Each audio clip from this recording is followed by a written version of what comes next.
tanıtmış olalım. Yemekten sonra tatlı esnasında Sayın Nevzat Ceylan Bey'e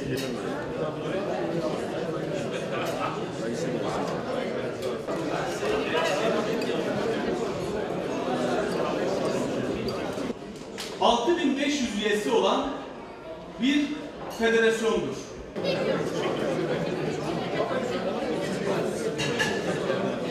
Les patients, qui sont des patients virtuels, qui sont des avatars et qui sont en simulation. Donc la plateforme universitaire que je dirige, elle est en plein centre de Paris, l'université.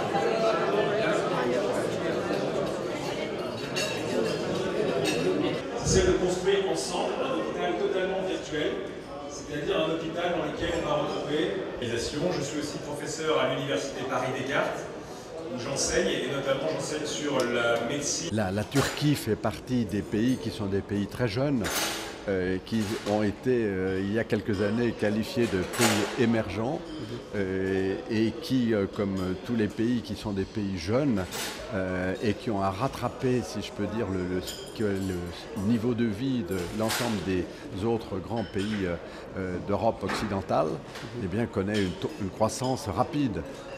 Les pays européens, il faut bien le dire, ont pendant des années vécu un peu à crédit, vécu en empruntant.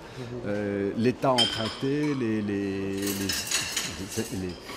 salariés ont emprunté, les entreprises ont emprunté et on traverse une période comme les États-Unis durant laquelle il faut absolument réduire l'endettement public, réduire l'endettement de la sphère privée et ça veut dire un ralentissement qui est incontournable pendant quelques années, mais c'est la condition pour rebondir.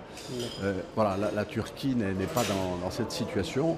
Qui connaît une croissance exceptionnelle et cohérente par rapport à ce qu'elle investit. On est sur une évolution tout à fait positive qui permet, à mon sens, à la Turquie de gagner des places dans le classement mondial au niveau des puissances économiques.